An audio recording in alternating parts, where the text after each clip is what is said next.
Hola, bienvenidos al podcast de Halo Miami. Aquí encontrarás curiosidades, historias, personajes históricos y problemas a los que se enfrenta la sociedad estadounidense. Desmitifico el sueño americano y la vida en este país sin estado del bienestar, pero qué bien se venden. ¡Empezamos!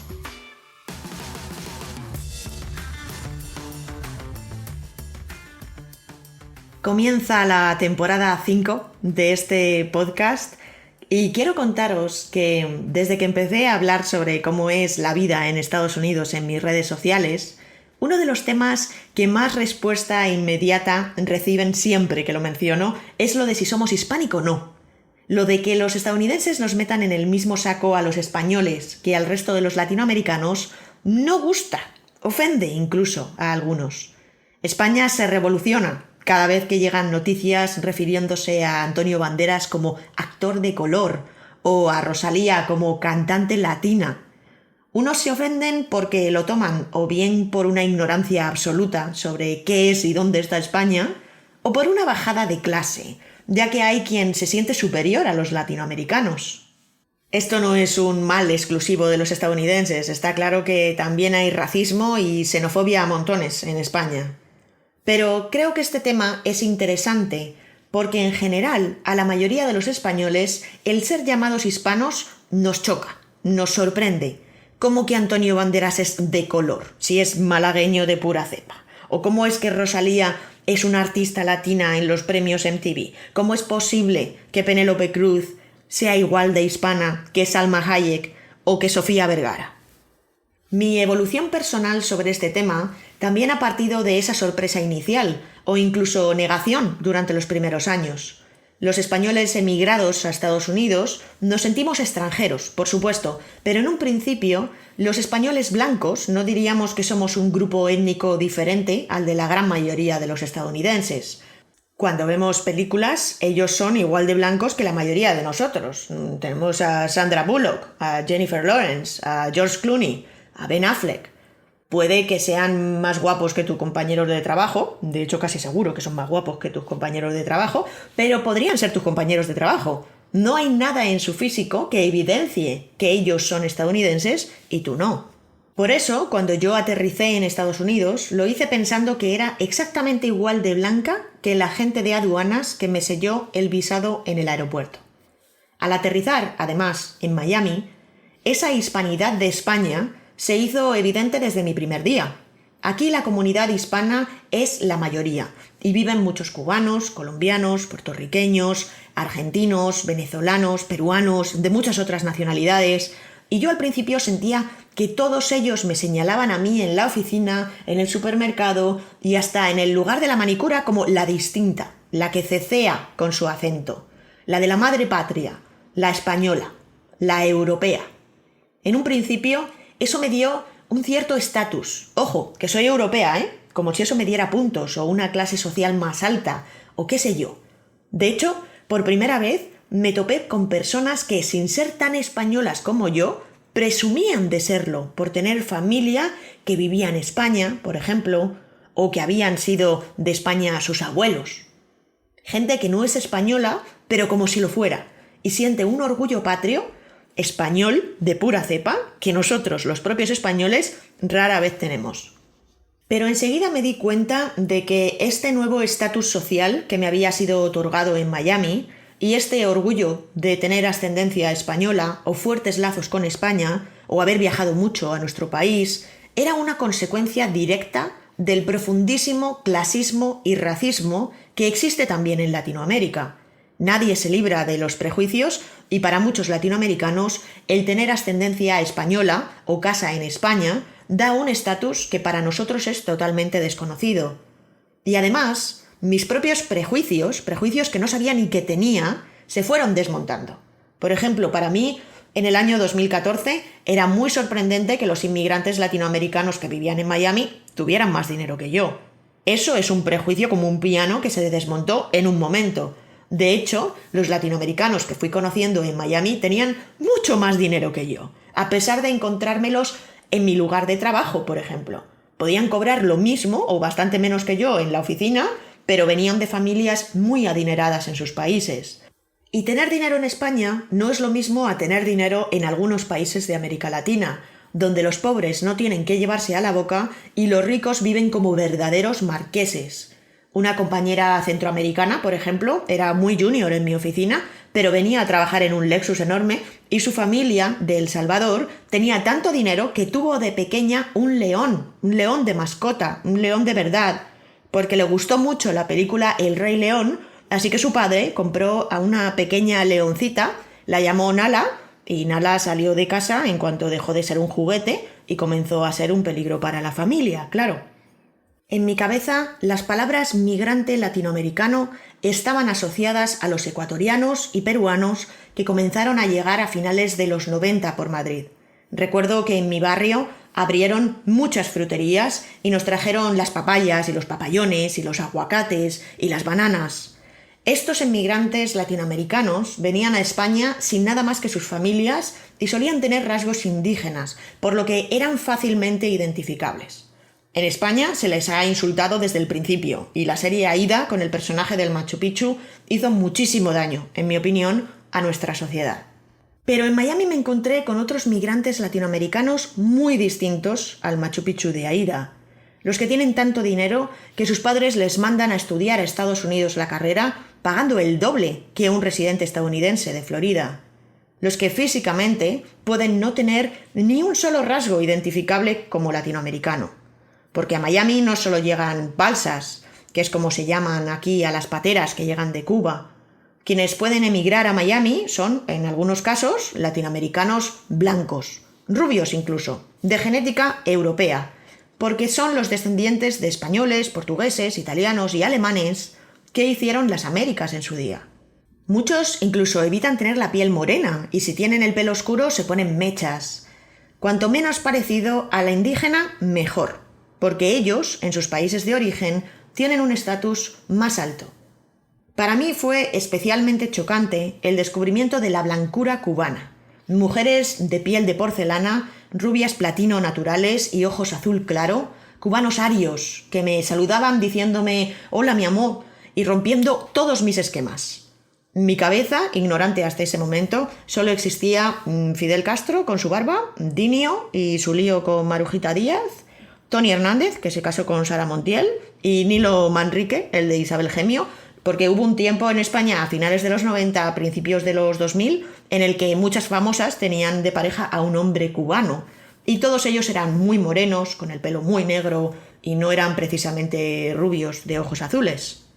La única cubana que yo tenía en mente cuya piel era blanca era Alicia Alonso, la bailarina y fundadora de la compañía de ballet de Alicia Alonso, y para mí ella era, y nunca mejor dicho, un cisne negro, una excepción. Al fin y al cabo, sus dos padres eran españoles. Pero no, llegar a la comunidad latina de Miami supuso para mí aprender que la apariencia física no es un diferenciador. Ni me diferenciaba yo de la comunidad hispanoamericana, ni me diferenciaba tanto de los estadounidenses, sobre todo de aquellos con raíces italianas, griegas o judías, con el pelo moreno y la nariz más prominente.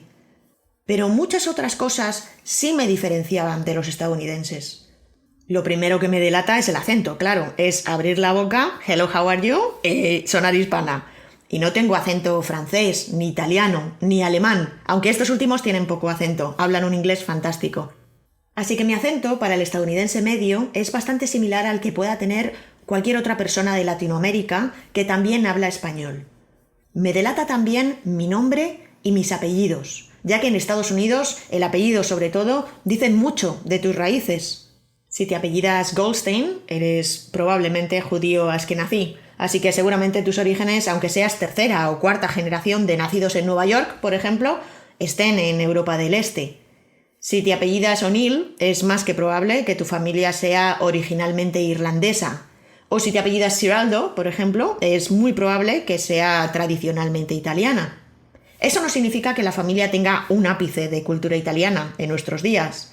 Pasadas unas cuantas generaciones, hay italoamericanos en Estados Unidos tan integrados que solo saben decir en italiano pasta, pizza y 4 cosas más. Esto ocurre porque hubo una época en la que sufrieron, y mucho, la xenofobia estadounidense. Ser italiano, al igual que ser irlandés, era bastante peor que ser alemán o ser sueco. Así que se hicieron grandes esfuerzos por integrarse, y los que se llamaban Michelangelo pasaron a ser Mike. Pero otra cosa que me delata respecto a los estadounidenses, y que nos delata en general a todos los hispanos, es nuestra cultura. A pesar de las diferencias entre nacionalidades, todos tenemos en común algunos factores: el amor por la buena comida, por la música, por el español como idioma y por los lazos familiares. El universo hispanoamericano y el español tienen en común que somos gente mucho más familiar y cercana. Tenemos una cultura asociada al cante y al baile, y cocinamos bastante mejor que el estadounidense blanco medio, cuyo máximo hito es la barbacoa, la hamburguesa y los macarrones con queso, o queso con macarrones, los famosos mac and cheese. Para tanto los inmigrantes latinoamericanos adinerados que os mencionaba antes, e incluso para mí misma, que vine con un visado, con un buen trabajo y unos buenos ahorros, es más fácil integrarse en la cultura estadounidense. Si vienes desde adolescente a estudiar, puede que incluso no tengas mucho acento, y si tienes el dinero suficiente, puedes permitirte vivir en apartamentos de lujo. El dinero marca la diferencia entre la necesidad de apoyarte o no en tu comunidad para sobrevivir en este territorio hostil que es Estados Unidos. Y aún así, sin necesidad, es muy frecuente ver cómo los inmigrantes latinoamericanos y españoles con recursos viven también en su propia burbuja. No es por necesidad el juntarse con otros españoles para hacerse una paella, pero sí es por gusto. Pero si vienes sin papeles, es muy probable que aterrices en casa de familiares o de amigos. Si vienes por necesidad, huyendo de la inestabilidad política o de la pobreza de tu país, es muy probable que no domines el inglés y necesites mucha ayuda. Ese es el caso de la gran mayoría de la inmigración latinoamericana en Estados Unidos. En Miami el panorama está algo desvirtuado, como os digo, pero en general, quien coge las maletas y se va a otro país para procurar una vida mejor a sus hijos, son personas que ven claro que en sus países no hay futuro y en muchos casos no tienen nada que perder. El latinoamericano normalmente llega a Estados Unidos con afán de trabajar y lo lleva haciendo desde los inicios. Pero hablar de emigrantes latinoamericanos o hispanohablantes es, como estáis viendo, meter en el mismo saco a gente muy distinta y de países muy diferentes. Personas de origen hispano lleva habiendo aquí toda la vida, desde antes incluso de la fundación de Estados Unidos como país. Al fin y al cabo, como os explicamos en los vídeos de los estados de Patreon, ahí tenemos en pleno siglo XVI a Hernando de Soto y a Francisco Vázquez de Coronado y a Juan de Oñate y muchos otros conquistadores con sus expediciones por las Américas, buscando las 7 ciudades del oro unos y asentándose por allí para siempre otros. Hispanos, a lo largo de la historia ha habido muchos y variados, y poco tienen que ver los mexicanos que trabajan como jornaleros en las huertas de California con los cubanos exiliados del régimen castrista o los puertorriqueños que llegaron en los años 50 a Nueva York en lo que se conoce como la Gran Migración desde la isla. No, los hispanos son una masa demográfica uniforme, tienen un bagaje cultural distinto, una opinión política distinta y unas circunstancias económicas y hasta legales muy distintas. Los puertorriqueños no necesitan papeles, ya que son ciudadanos estadounidenses, pero de segunda, ya que Puerto Rico es un territorio estadounidense y no un estado dentro de la Unión. Ellos tienen derecho al voto en las elecciones generales, por ejemplo, pero solo si en el momento de las elecciones viven fuera de Puerto Rico y están residiendo en cualquiera de los otros 50 estados. Es decir, el puertorriqueño que vive en Puerto Rico no pudo votar a Biden en las pasadas elecciones, mientras que el puertorriqueño que vive en Miami o en Nueva York, sí. ¿Es absurdo? Pues sí, pero ese es otro tema, que ya hablaremos. Los cubanos son otra excepción, ya que durante más de medio siglo han sido los inmigrantes más privilegiados gracias a la Guerra Fría y a la lucha contra el comunismo. Hasta hace bien poco, Obama cambió la ley de pies mojados, pies secos, que llevaba vigente desde tiempos de Bill Clinton, justo antes de salir por la puerta de la Casa Blanca. Esa ley daba derecho a los emigrantes cubanos sin visado a solicitar un permiso de residencia permanente en el momento en el que pisaban la tierra estadounidense, por lo que los cubanos no se exponían al peligro y marginación que supone ser inmigrante indocumentado, ni a una posible deportación de vuelta a la isla. Durante generaciones, los cubanos han sido recibidos en Estados Unidos con los brazos abiertos. Eso sí, Sin vuelos entre Cuba y Estados Unidos, durante décadas, para miles de estos cubanos, la única posibilidad de llegar a tierra era remando. Menos de 200 kilómetros separan Cuba de Key West, o Cayo Hueso, como llaman ellos a la isla más al sur de los Cayos de Florida. Pero por mucho que ese trayecto sea corto, muchos morían y prácticamente todos las pasaban canutas. Los mexicanos, sin embargo, siempre han tenido la peor papeleta, llegando en masa a Estados Unidos a pie, a través del desierto, a veces a casi 50 grados. Que muy mala tiene que ser tu situación para que quieras arriesgarte a ese infierno.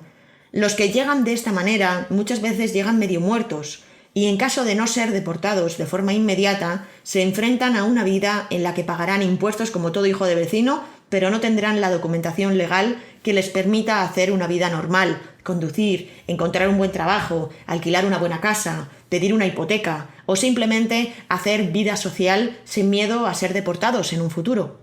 Pero aunque en un principio Estados Unidos tenía esos 3 grupos principales de migrantes hispanos tan distintos, los mexicanos en la costa oeste, los cubanos en Miami y los puertorriqueños en Nueva York, algo tenían todos en común: sus niveles de educación, pobreza, salarios y trabajos eran mucho peores que los de los blancos. Son peores que los de los blancos hoy en día también. Y cuando se empezaron a organizar para quejarse a sus mandatarios de estos problemas, el mensaje del gobierno federal fue que los estados o incluso las ciudades tendrían que solucionar esas carencias, ya que este era un problema regional y no nacional. Es decir, que Los Ángeles tendría que poner remedio a esa marginación hacia los mexicanos que fueran allí a buscar trabajo, que Nueva York se tendría que encargar de su comunidad puertorriqueña y que en Miami sus inmigrantes cubanos pues tendrían que lidiar con sus condiciones particulares. No se consideraba un problema general. Pero todos sabemos que la unión hace la fuerza, así que los líderes de cada una de estas comunidades decidieron unir sus esfuerzos y llamar a la puerta del Census Bureau, la oficina del censo en Estados Unidos. Necesitaban identificarse dentro de la población de Estados Unidos como una minoría muy extensa con sus propias necesidades y exigencias. Ellos no eran blancos, ellos no eran negros y ellos no eran asiáticos. Ellos eran otra cosa y había que darles un nombre y un peso en los datos demográficos de la nación. Desde 1930 hubo varios intentos de clasificar a esta población, sobre todo en California, donde más evidente era la comunidad mexicana. En el censo de 1930 ya hubo una categoría de mexicano, por ejemplo, pero no fue hasta el censo de 1970 cuando se pusieron en serio y crearon una casilla para marcar si eras de Puerto Rico, de México, de Cuba, de Centroamérica, de Sudamérica o de otro país de origen español, independientemente del color de tu piel. Además, esta era la primera vez que cada uno se autoidentificaba, es decir, no venía un señor a tu puerta y marcaba la casilla de mexicano porque él lo considerara o no. Cada persona se autoidentificaba tanto en raza como en grupo cultural étnico. ¿Y qué pasó? Pues que la gente que no era emigrante de primera generación, es decir, que no había nacido fuera de Estados Unidos, pero sí que tenía padres migrantes, no marcó esa casilla porque no había la etiqueta que les representara. Tú a un hijo de padres centroamericanos, pero nacido en New Jersey, por ejemplo, no le puedes decir que marque la casilla de que es de El Salvador, cuando puede que no haya pisado El Salvador en toda su vida. Pero si agrupas a todos, a los recién llegados y a los que llevan ya aquí varias generaciones, si disocias la etiqueta de hispano con la de estadounidense, puedes ser las dos a la vez y sí que puedes pedirle a alguien que no ha nacido en El Salvador, pero sus dos padres son de El Salvador, que marque la casilla de Hispanic. Y se decidió llamar a esta categoría Hispanic porque cuando se pusieron a darle vueltas a cómo llamar a este grupo de ciudadanos estadounidenses tan diverso, llegaron a la conclusión de que era la mejor alternativa. Primero valoraron la opción de brown, marrón, ya que tenemos a los white, que son los blancos caucásicos de Estados Unidos, y a los black, que son los afroamericanos. Pero brown fue descartada rápidamente porque suponía hablar de colores, y eso es siempre complicado, sobre todo existiendo una gran comunidad asiática o los nativos americanos, que no estarían incluidos dentro del brown. El término latino, aunque ahora también se usa de manera informal, en principio se acordó no usarlo porque aquello sonaba a latín. En ese momento se quedaron con Hispanic y con la siguiente descripción: toda persona cubana, mexicana, puertorriqueña, de América Central o de Sudamérica o de cualquier cultura u origen español, independientemente de su raza. Hispanic parecía la mejor alternativa, pero no era el término perfecto, ya que su definición deja fuera a los brasileños y por ende a los portugueses, mientras que mete a los españoles europeos en ese mismo grupo, porque claro, obviamente ser de España es ser de origen español, aunque estemos al otro lado del charco. De hecho, hay quien prefiere el término latino porque más allá del idioma, latino se refiere más a Latinoamérica, por lo que dejaba a los españoles fuera, pero metía a los brasileños en el grupo. Al final, esto ha ido evolucionando y en el censo del año 2000 se decidió meter los dos términos, tanto Hispanic como latino, en la formulación de la pregunta, para que cada uno se acoja al que más le guste. Porque cuanto más grande sea la categoría, cuanta más gente entre dentro del grupo, mejor. Ahora bien, una vez que se acordó cómo se iba a llamar a este grupo, hubo que convencer a la gente para que se identificara como Hispanic en el censo, ya que esto era toda una novedad. E igual que conozco a muchos españoles que se niegan a marcar la casilla de Hispanic en un formulario por miedo a que se les caigan los anillos, en la comunidad latina también hay mucho de eso, por no hablar del miedo de identificarse y luego sufrir represalias. Pero cuanto más grande saliera el grupo en los resultados del censo, más atención nacional tendrían estas comunidades. Así que para conseguir que los números subieran en el censo de 1980, se utilizó a Univisión, la primera cadena de televisión para audiencia hispana de Estados Unidos, que se había creado en los años 60 y que era el principal punto de encuentro para estas comunidades. Ellos fueron los que amplificaron este mensaje. Marca la casilla de Hispanic, que es para dar voz a todos. Puede ser estadounidense e hispano, una cosa no quita la otra. Los datos de este censo se utilizan para decidir cuánta representación política tiene cada distrito, se utilizan para repartir presupuestos, para valorar si en una zona hacen falta más o menos servicios o si en las escuelas hacen falta más o menos profesores bilingües que ayuden a los niños hispanos a ponerse al día con el inglés, por ejemplo. Marca la casilla de Hispanic, que nos ayuda a todos. En 1980, más de 14 millones de personas se identificaron como Hispanic en el censo de Estados Unidos. 10 años después, en 1990, la cifra superó los 22 millones de personas. En el año 2000, la cifra subió otros 10 millones aproximadamente. En el año 2010, la cifra de hispanos en Estados Unidos era ya de más de 50 millones. Y en el último censo, el de 2020, se superaron los 62 millones de hispanos en Estados Unidos. Hoy en día, la pregunta que te hacen en el censo es esta: ¿eres una persona hispana, latina o de origen español? Opción A: no, no soy hispana, latina o de origen español. Opción B: sí, soy mexicano, mexicano-americano o chicano. Opción C: sí, soy de Puerto Rico. Opción D: sí, soy de Cuba. Opción E: sí, soy de otro origen hispano o latino, y escribe aquí, por ejemplo, si eres de El Salvador, República Dominicana, Colombia, Guatemala, España, Ecuador, etc. Y esos más de 62 millones de personas son las que se autoidentificaron, nos autoidentificamos, porque yo lo hice, como hispanos o latinos o de origen español, al no marcar la opción A, sino cualquiera de las posteriores. Según un análisis del Pew Research Center hecho en 2019, casi todos los inmigrantes de países hispanos o latinos se consideran dentro de alguna de esas categorías. El 99% de los mexicanos, cubanos y salvadoreños marcan alguna de esas casillas. El 93% de los argentinos y paraguayos también. Y curiosamente, el porcentaje baja hasta el 91% cuando se trata de españoles y hasta el 86% cuando hablamos de panameños. Yo marqué la casilla de Hispanic Latino o Spanish Origin el año pasado cuando rellené el formulario del censo, porque yo me considero hispana y creo que leyendo la descripción de la categoría, todos los que tenemos familia española lo somos. Aún así, es curioso que haya un 9% de españoles que marquen, seguramente un tanto ufanos, la opción A, la que dice no, no soy hispano, latino o de origen español, que yo conozco un par. La información del censo no solo sirve para que se destinen más recursos por parte del gobierno y los presupuestos a estas comunidades. También, en el momento en el que nació esta categoría de Hispanic, se creó todo un universo latino. Univision sacó el primer manual de marketing hispano, analizando qué poder adquisitivo y qué hábitos de consumo y compra tienen estas comunidades y cómo se diferencian de los blancos y de los asiáticos y de los afroamericanos. Así se ha ido creando a lo largo de los años todo un mercado hispano enorme, con agencias de publicidad hispanas que crean campañas en español dirigidas a público hispanohablante.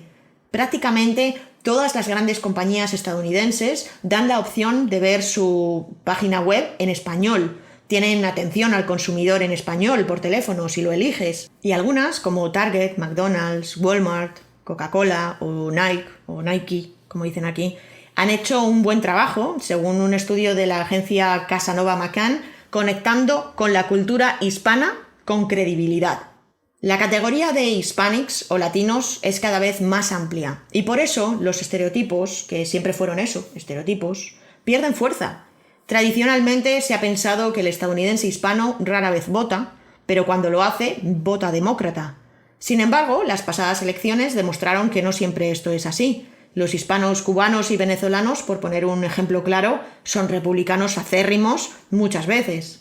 De hecho, el primer político que vio el mundo hispano como un filón electoral fue Nixon, republicano. Al ser él de la zona de la Baja California, él nació en Yorba Linda, al sur de Los Ángeles, era muy consciente ya en los años 60 de que existía esta población, que muchos de ellos ya eran de segunda y tercera generación con acceso al voto, y que había que hablarles de una manera diferente porque sus problemas no siempre coincidían con los del resto. Por eso crearon los autobuses amigo para su campaña y fueron pidiendo el voto en español por las zonas de mayor población hispana. Además, ya adecuando el mensaje, porque si estaban en California o Nuevo México, pues tenían mariachis. Y sin embargo, si el autobús estaba por el sur de Florida, pues ponían salsa. Los hispanos o latinos son un grupo demográfico más, muy variado, mucho, tanto que hay quienes dudan si formar parte de ese grupo o no. No solo los españoles dudan de si son hispánicos o no, también dentro de los propios estadounidenses hispanos se duda de si son lo suficientemente hispanos o latinos, bien porque no hablen perfectamente español, porque no hayan nacido ya en Latinoamérica o porque no tengan rasgos físicos que los delaten. Pero identificarse como hispano o latino, o más recientemente se está utilizando también el término Latinx para evitar la distinción de género, es clave para seguir intentando nivelar unos derechos más igualitarios en esta sociedad. Es importante saber que en California, por ejemplo, más del 90% de los trabajadores esenciales relacionados con los servicios, la agricultura y el manejo de alimentos son latinos. Eso significa que la población hispana o latina es más vulnerable al coronavirus y a la eliminación de restricciones por la pandemia, por ejemplo. Si eres español y vives en Estados Unidos, en función a dónde vivas y en qué trabajes, tu experiencia será muy distinta. Pero no dudes que para los estadounidenses, si hablas español, eres hispano. Hay muchas zonas en las que hablar español en público está mal visto y puede ser incluso insultado por hacerlo.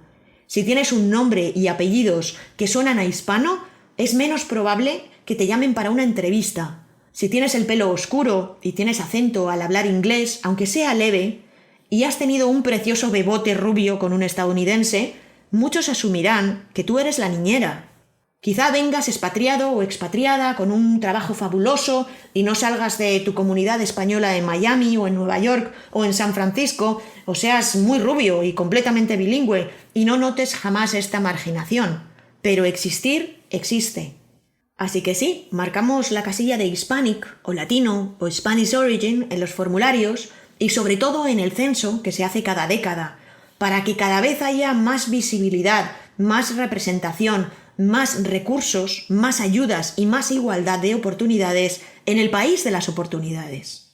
Y sí, eso significa que eres blanco en España y no eres blanco en Estados Unidos, con todo lo absurdo que es eso. De hecho, es tan absurdo que la etiqueta de white, de blanco, en Estados Unidos es un cajón en el que se han ido metiendo distintas nacionalidades a lo largo de la historia. Hubo un tiempo en este país en el que si eras irlandés no eras blanco, por ejemplo.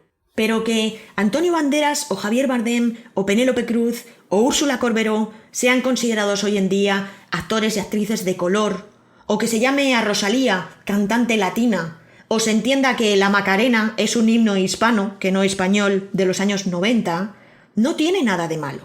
Significa que ellos, en Estados Unidos, se han abierto paso y han triunfado lo más grande a pesar de no tener el privilegio blanco que habría simplificado mucho más las cosas. Y eso da esperanzas, no solo a otros españoles que se quieran dedicar a la música o a la interpretación, sino también a millones de personas de otros países de Latinoamérica e incluso a aquellos nacidos en Estados Unidos que ven cómo, aunque sea solo para unos pocos y haya que tener no solo un talento inmenso, sino también mucha suerte en la vida, existe la posibilidad de llegar tan lejos como ellos quieran. Hay muchas maneras de emigrar y de expatriarse en Estados Unidos. Puedes hacerlo en plan VIP, por gusto, con un buen trabajo, con un buen seguro de salud y dinero en la cartera, y también venir por necesidad, con una mano delante y otra detrás. Pero sea como sea, tu hispanidad no te ayudará a triunfar aquí. Puede que tengas una inmensa suerte y esto no sea un problema, pero también puede ser algo que te imponga obstáculos con los que nunca te habías enfrentado. En Estados Unidos jugamos con sus reglas, y sus reglas son, por desgracia, racistas de base. Así que, cuando veáis que se nomina a un Oscar a un actor o actriz de España y se le considera de color, no os indignéis. Alegraos porque en una institución tachada en muchas ocasiones de ser demasiado blanca, que den voz y premien a las personas que son los referentes para una inmensa mayoría que tiene extremadamente difícil que les den papeles donde no interpreten ellos a extranjeros, a pesar de tener un inglés perfecto, es un avance. Así que espero que os haya gustado este episodio y os haya aclarado todas las dudas. Como complemento a lo que te he contado, también Yankee Marido y yo hablaremos de este tema en Patreon, subiremos nuestra conversación en formato podcast por allí. Y también te recomiendo, si no lo has visto ya, que eches un vistazo al Patreon porque hay un vídeo y un podcast acerca de la apropiación cultural y en él Yankee Marido nos pone un ejemplo muy claro relacionado con las culturas tanto hispana como española específicamente. Recordarte que puedes hacerte follower de calidad en nuestro Patreon por solo $4.50 al mes, que son unos 4 eurillos al mes al cambio ahora mismo, y que por allí subimos mucho más contenido que te ayudará a comprender bastante mejor cómo funciona la sociedad estadounidense. Gracias al Patreon podemos seguir creando, así que muchísimas gracias a todos los que nos apoyáis ya y a los que nos vais a apoyar esta temporada. Gracias por adelantado. Y poco más, os mando un abrazo, estoy muy contenta de volver con el podcast y deseando volver de nuevo en 2 semanas. Mientras tanto, ya sabéis que estoy activa en mis redes sociales, tanto en Twitter como en Instagram, os recomiendo seguirme por los 2 lados porque pongo cosas diferentes. Y también tengo una página web nueva muy chula, que es www.alomiami.com. Más fácil, imposible. Allí encontraréis las notas de este podcast con algunas recomendaciones de otros podcasts acerca de este mismo tema en inglés y alguna cosilla más. Y ahora sí, os mando un abrazo. ¡Chao!